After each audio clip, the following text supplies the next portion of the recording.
Hello बच्चों, let's see this question. The logical equivalent proportion of P by conditional Q के साथ। तो बच्चों मुझे देखना है इस स्टेटमेंट के इक्वल कौन सा स्टेटमेंट है। तो अगर मैं इसके सॉल्यूशन पे चलूं बच्चों, सॉल्यूशन पे, सॉल्यूशन के पहले बच्चों मैं समझता हूँ की कंसेप्ट कि दो स्टेटमेंट का बाई कंडीशनल और कंडीशनल होता क्या है बच्चों। कंसेप्ट, अगर दो स्टेटमेंट हो पी और क्यू, अगर इसके बाई कंडीशन की बात करूं तो ये अगर दोनों सेम हो बच्चों, दोनों अगर सेम है तो ट्रू आता है। P Q R same, same. अगर दोनों और पी क्यू का पोल्स आता है बच्चों जब P Q R difference, different. मतलब अगर पी पोल्स है तो अगर क्यू ट्रू होगा तो पोल्स आएगा। ऐसे अगर मैं पी का कंडीशन निकालू क्यू के साथ बच्चों, तो ये सिर्फ एक ही केस में पोल्स आता है बच्चों, जब आगे वाला मेरा ट्रू हो वो पीछे वाला पोल्स हो। इसी केस में पोल्स आएगा और सारे केस में ट्रू आएगा। तो अगर बच्चों मेरे को क्या निकालना है, पी का बाय न क्यू के साथ। अगर बच्चों मैं यहाँ से ट्रू टेबल की बात करूं, ट्रू टेबल से देखूं तो ये हो गया पी, ये क्यू स्टेटमेंट, ठीक है।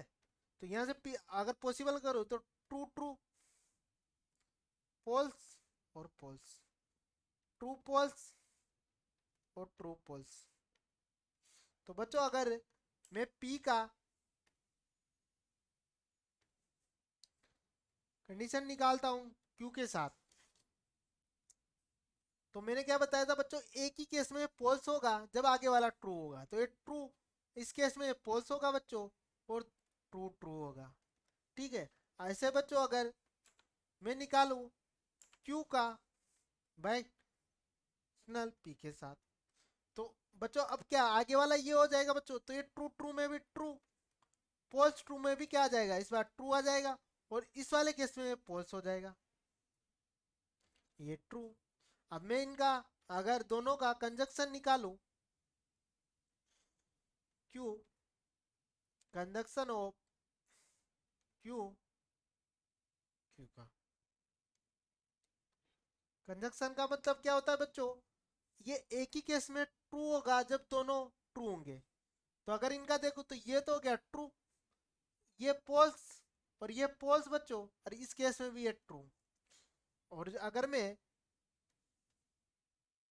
क्यू का बाई कंडीशन निकालो क्यू, तो मैंने क्या बताया था बच्चों, अगर दोनों सेम है तो ट्रू होता है, दोनों अगर डिफरेंस है तो फॉल्स होता है। तो ये ट्रू पोल्स, पोल्स ट्रू।